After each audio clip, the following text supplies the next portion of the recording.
YSR Congress party ఎన్నికల సంబరానికి సిద్ధం పేరుతో ముందుకెళ్తుంటే తెలంగాణలో మాత్రం సీఎం సీట్లో కూర్చున్న రేవంత్కు చుక్కులు కనపడుతున్నాయి. ఎందుకంటే ఈ మధ్య కాలంలో జగన్ను ఉద్దేశించి వివాదాస్పదమైన వ్యాఖ్యలు చేశారు రేవంత్ రెడ్డి.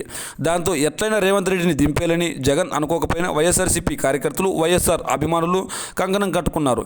దీంతో తెలంగాణ కాంగ్రెస్ పార్టీలో వైఎస్ అభిమానులు ఉన్నారు. మా జగన్ అనే స్థాయి నీది కాదంటూ తెలంగాణ సీఎం రేవంత్ రెడ్డికి అల్టిమేటం జారీ చేసినట్లు తెలుస్తుంది. దీనికి తోడు తెలంగాణ కాంగ్రెస్ పార్టీలో చాలామంది ఎమ్మెల్యేలు వైఎస్ పేరు చెప్పుకొని గెలిచారు. వారంతా రేవంత్ రెడ్డికి అల్టిమేటం జారీ చేసినట్లు తెలుస్తుంది.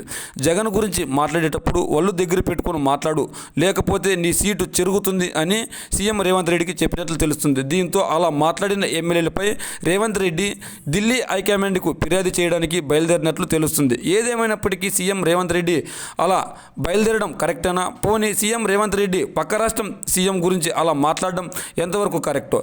మరి ఇన్ని జరుగుతున్న సీఎం రేవంత్ రెడ్డి తన రాజకీయం, తన రాష్ట్రం అభివృద్ధి గురించి మాట్లాడాలి కానీ పక్క రాష్ట్ర సీఎం గురించి మాట్లాడడం ఎంతవరకు కరెక్ట్ అన్న పరిస్థితి కూడా ఏర్పడింది. మరి ఇందులో నిజమెంతుందో తెలియదు కానీ సీఎం రేవంత్ రెడ్డి మాత్రం పక్క రాష్ట్ర సీఎం గురించి అలా మాట్లాడడం ముమ్మాటికి తప్పే. ఎందుకంటే తమ రాష్ట్రం అభివృద్ధి కోరుకోవాలని కానీ పక్క రాష్ట్ర అభివృద్ధిని కించపరిచే విధంగా మాట్లాడకూడదు.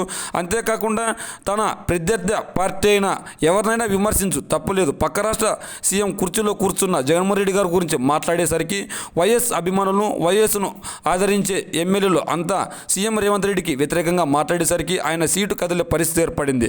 ఎలాగైనా తన సీటును కాపాడుకోవడానికి సీఎం రేవంత్ రెడ్డి ఢిల్లీ బయలుదేరుతున్నట్లు తెలుస్తుంది. మరి ఇందులో నిజమెంతుందో మీ కామెంట్ రూపంలో తెలియజేయండి.